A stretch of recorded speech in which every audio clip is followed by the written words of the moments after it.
Acts chapter 10. There was a certain man in Caesarea called Cornelius, a centurion of what was called the Italian regiment, a devout man, and one who feared God with all his household, who gave alms generously to the people and prayed to God always. About the 9th hour of the day he saw clearly in a vision an angel of God coming in and saying to him, "Cornelius." And when he observed him, he was afraid and said, "What is it, Lord?" So he said to him, "Your prayers and your alms have come up for a memorial before God. Now send men to Joppa, and send for Simon, whose surname is Peter. He is lodging with Simon a tanner, whose house is by the sea. He will tell you what you must do." And when the angel who spoke to him had departed, Cornelius called 2 of his household servants and a devout soldier from among those who waited on him continually. So when he had explained all these things to them, he sent them to Joppa. The next day, as they went on their journey and drew near the city, Peter went up on the housetop to pray about the 6th hour. Then he became very hungry and wanted to eat. But while they made ready, he fell into a trance and saw heaven opened, and an object like a great sheet, bound at the 4 corners, descending to him and let down to the earth.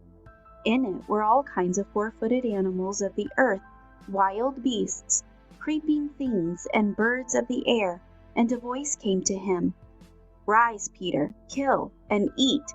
But Peter said, "Not so, Lord, for I have never eaten anything common or unclean." And a voice spoke to him again a second time, "What God has cleansed you must not call common." This was done 3 times, and the object was taken up into heaven again. Now, while Peter wondered within himself what this vision which he had seen meant, behold, the men who had been sent from Cornelius made inquiry for Simon's house and stood before the gate. And they called and asked whether Simon, whose surname was Peter, was lodging there. While Peter thought about the vision, the Spirit said to him, "Behold, 3 men are seeking you. Arise, therefore, go down and go with them, doubting nothing, for I have sent them." Then Peter went down to the men who had been sent to him from Cornelius and said, "Yes, I am he whom you seek. For what reason have you come?" And they said, "Cornelius the centurion, a just man, one who fears God, and has a good reputation among all the nation of the Jews, was divinely instructed by a holy angel to summon you to his house, and to hear words from you."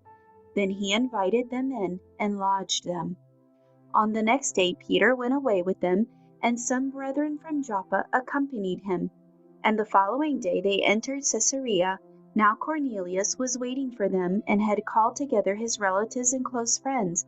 As Peter was coming in, Cornelius met him and fell down at his feet and worshipped him. But Peter lifted him up, saying, "Stand up, I myself am also a man." And as he talked with him, he went in and found many who had come together. Then he said to them, "You know how unlawful it is for a Jewish man to keep company with or go to one of another nation. But God has shown me that I should not call any man common or unclean. Therefore I came without objection as soon as I was sent for. I asked then, 'For what reason have you sent for me?' So Cornelius said, 4 days ago I was fasting until this hour, and at the 9th hour I prayed in my house, and behold, a man stood before me in a bright clothing, and said, 'Cornelius, your prayer has been heard, and your alms are remembered in the sight of God. Send therefore to Joppa, and call Simon there, whose surname is Peter. He is lodging in the house of Simon, a tanner by the sea. When he comes, he will speak to you.' So I sent to you immediately, and you have done well to come. Now therefore we are all present before God to hear all the things commanded you by God." Then Peter opened his mouth and said, "In truth I perceive that God shows no partiality, but in every nation whoever fears him and works righteousness is accepted by him. The word which God sent to the children of Israel, preaching peace through Jesus Christ, he is Lord of all. That word you know, which was proclaimed throughout all Judea and began from Galilee after the baptism which John preached, how God anointed Jesus of Nazareth with the Holy Spirit and with power, who went about doing good and healing all who were oppressed by the devil, for God was with him. And we are witnesses of all things which he did both in the land of the Jews and in Jerusalem, whom they killed by hanging on a tree. Him God raised up on the third day and showed him openly, not to all the people, but to witnesses chosen before by God, even to us who ate and drank with him after he arose from the dead. And he commanded us to preach to the people and to testify that it is he who was ordained by God to be judged of the living and the dead. To him all the prophets witnesses that, through his name, whoever believes in him will receive remission of sins.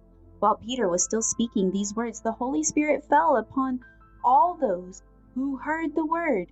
And those of the circumcision who believed were astonished, as many as came with Peter, because the gift of the Holy Spirit had been poured out on the Gentiles also, for they heard them speak with tongues and magnify God. Then Peter answered, Can anyone forbid water, that these should not be baptized who have received the Holy Spirit just as we have? And he commanded them to be baptized in the name of the Lord. Then they asked him to stay a few days.